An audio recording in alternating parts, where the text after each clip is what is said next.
Welcome back to the Bay House Build, our new construction series where we're designing a coastal home from the ground up. In this episode, we're diving into the foundation of it all: structure, layout, and how design meets engineering. We've positioned the house so that the big cantilevered front porch overlooks the bay. Of course, the house had to be raised given base flood requirements of the area, but we wanted to use some of the under-covered space for parking. First glance, when you look at the house, you see a facade of steel and glass. There are no columns, no clutter, just a view and a clean edge to the open sky. The steel frames its skeleton, and the glass stretches wall to wall, floor to ceiling, pulling the outside in and letting the sea and the sky become part of the home itself. We're creating this nice wood box whereby we have wood floors, wood plank walls, as well as a wood plank ceiling. And then we put a wall here as to hide the staircase that meanders up behind it. And then you come up the staircase and arrive to a balcony that's up on the second floor. An open dining room and living room area that's characterized by large expanses of glass and a double height space. Here you can really get a sense of what it'll feel like to be on that cantilevered balcony with no columns and just an expansive view. We do have two other stairs coming up onto the balconies, one being the stair in the back and one being a stair in the front, so that there is good circulation throughout the entire space. But it is this stair that is enclosed that will bring you up to the main level and into the interior of the space. One approaches the house by driving down a road along the side of the house, whereby the house is nestled into the trees, sitting up on a bluff a bit, and then one approaches the house by car by coming up and back around so that the view of the house is such like this, and cars are able to park behind the house, whereby hopefully one day we'll have a nice pool with a big infinity edge in front of the house and keep the view looking to the bay clean of any cars. This lot is as beautiful as it is unforgiving. Flood codes, soil conditions, wind load, all of it has to be engineered before we can pour the first slab. But first, it all starts with the ground.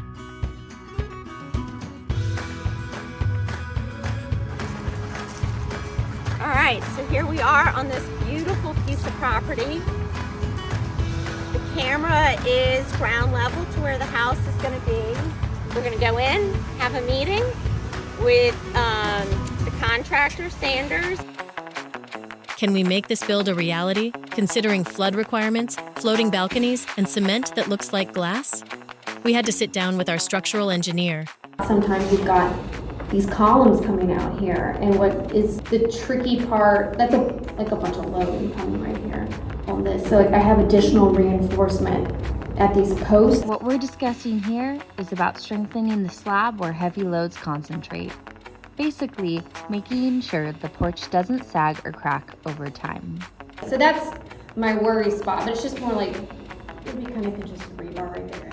Look, forming this is going to be a pain in the ass. That's why I told her it's going to take 3.5 months to get all this done. I get it. She's got like 3 things stacked on top of your slab. So I don't know how you're going to do that without thickening the slab. I don't think we need to do a 1x4. I'd be comfortable going thinner. So could you do like a 1x1, I guess?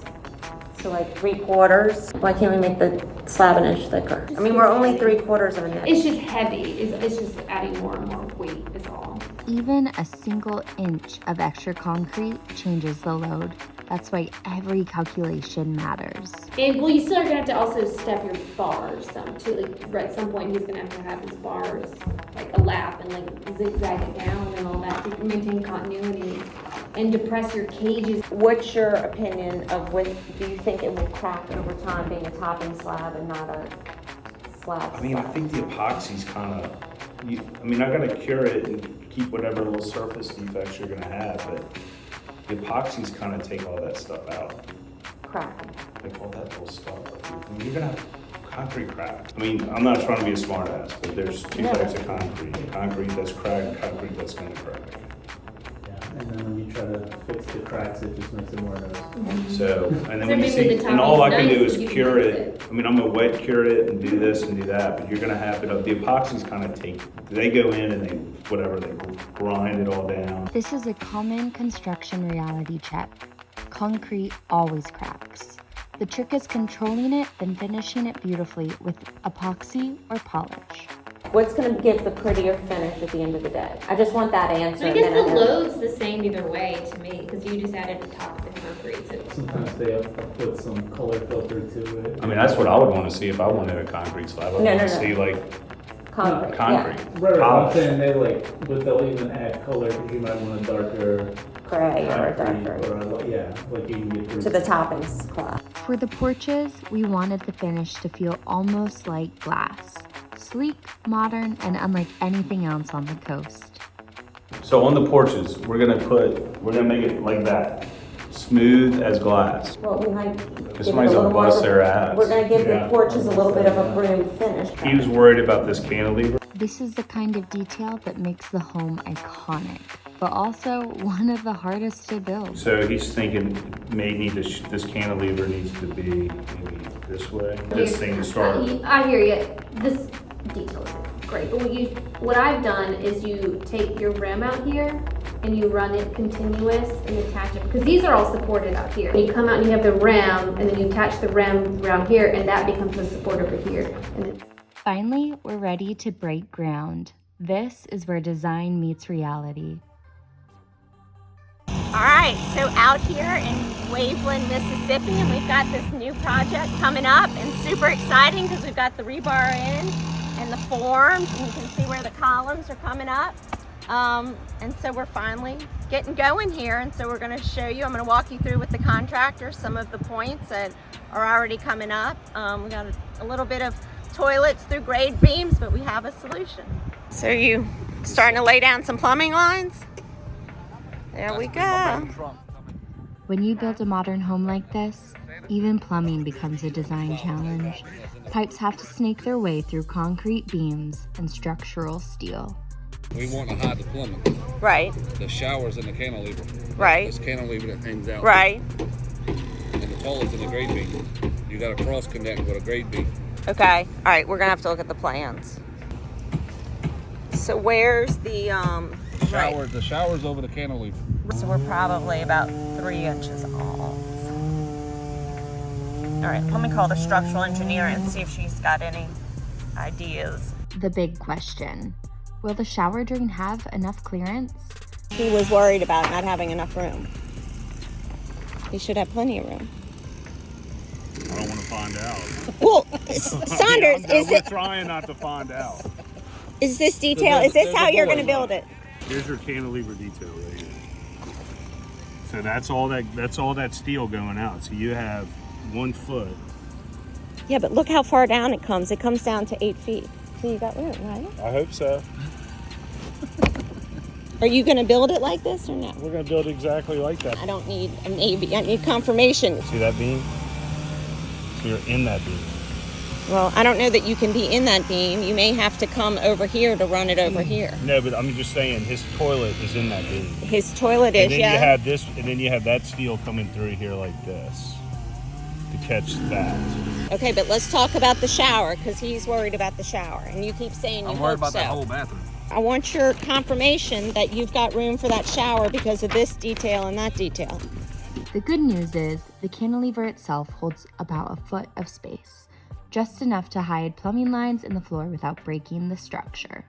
If we got a 1 foot of play, we got enough. Now that that was taken care of, it was time for us to move on to the next problem. How far can we realistically move the sewer system away from the home? They want a price to bring it all the way out to the street. All right, let me show you what this price is gonna entail. You see how low it gets right by that pond? Okay. And then I gotta tie into the road out there. So With the That's- gas and water. we can just run gravity straight to that, upgrade that, and then let it pump out. And they can plan the screen. We have to make everything look like it's magic. It just magically happened. Do you really need a price on this?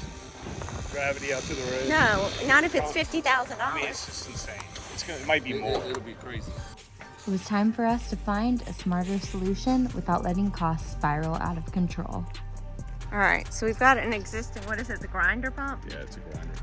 For all the sewage, and it is right in the front yard of the existing house.